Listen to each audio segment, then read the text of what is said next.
آج کی ویڈیو میں ہم جانیں گے کہ یزید کون تھا، یزید کس کا بیٹا تھا، اور امام حسین رضی اللہ تعالی عنہ کو شہید کس وجہ سے کیا گیا، اور سلطنت کا وارث یزید ہی کو کیوں بنایا گیا۔ یزید بن معاویہ خالد اموی وہ بد نصیب شخص تھا جس کی پیشانی پر اہل بیت کرام کے بے گناہ قتل کا سیاہ داغ ہے۔ اس پر ہر قرن میں دنیا اسلام ملامت کرتی رہی ہے اور قیامت تک اس کا نام تحقیر کے ساتھ لیا جائے گا۔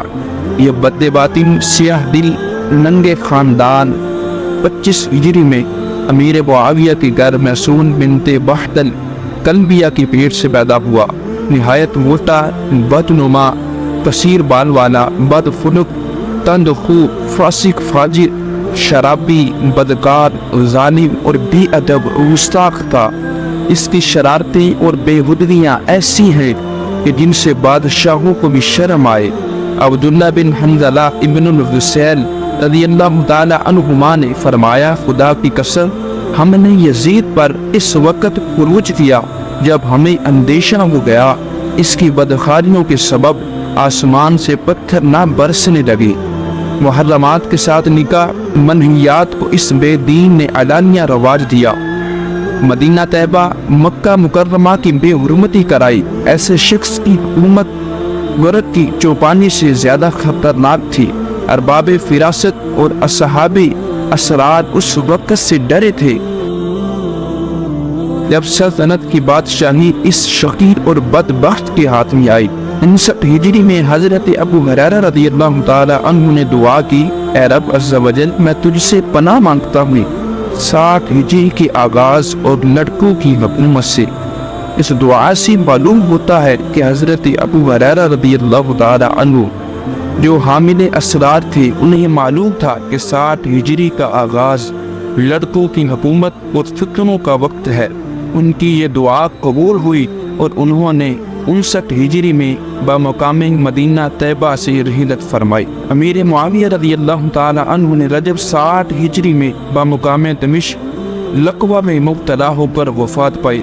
آپ کے پاس سید عالم صلی اللہ علیہ وسلم کے تبرکات میں سے ازار شریف، ردائے اقدس، قمیص مبارک، موئے شریف اور تراشہ ناخن آپ نے وصیت کی تھی کہ مجھے حضور صلی اللہ علیہ وسلم کی ازار شریف، ردائے مبارک اور قمیص اقدس میں کفن دیا جائے، اور میرے ان اعضاء پر جن سے سجدہ کیا جاتا ہے حضرت محمد مصطفیٰ صلی اللہ علیہ وسلم کے موئے مبارک اور تراشہ ناخن اقدس رکھ دیے جائیں، اور مجھے ارحم الراحمین کے رحم پر چھوڑ دیا جائے۔ کورے باطن یزید نے دیکھا کہ اس کے بعد امیر معاویہ رضی اللہ تعالی عنہ نے نبی کریم صلی اللہ علیہ وسلم کے تبرکات اور بدن اقدس سے چھو جانے والے کپڑوں کو جان سے زیادہ عزیز رکھا تھا، اور دم آخر تمام زر اور مال و ثروت اور حکومت سب سے زیادہ وہی چیز پیاری تھی، اور اسی کو ساتھ لے جانے کی تمنا حضرت امیر معاویہ کے دل میں تھی۔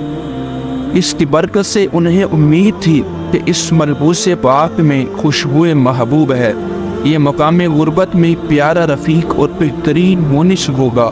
اللہ تعالیٰ اپنے حبیب کے لباس اور تبرکات کے صدقے مجھ پر رحم فرمائے گا۔ اس سے وہ سمجھ سکتا تھا کہ جب نبی کریم صلی اللہ علیہ وسلم کے بدن پاک سے چھو جانا ایک کپڑے کو ایسا بابرکت بنا دیتا ہے تو حسنین کریمین اور آل بیت جو بدن اقدس کا جز ہیں ان کا کیا مرتبہ ہوگا، ان کا کیا احترام لازم ہے۔ مگر بد نصیبی اور شقاوت کا علاج کیا جا سکتا ہے۔ امیر معاویہ رضی اللہ تعالی عنہ کی وفات کے بعد یزید تخت سلطنت پر بیٹھا۔ اس نے اپنی بیعت لینے کے لیے اطراف اور ممالک سلطنت میں مکتوب روانہ کیے۔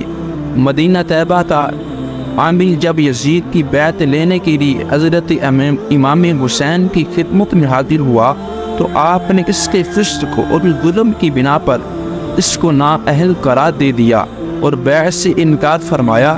اسی طرح حضرت ابن زبیر نے بھی ایسا کیا۔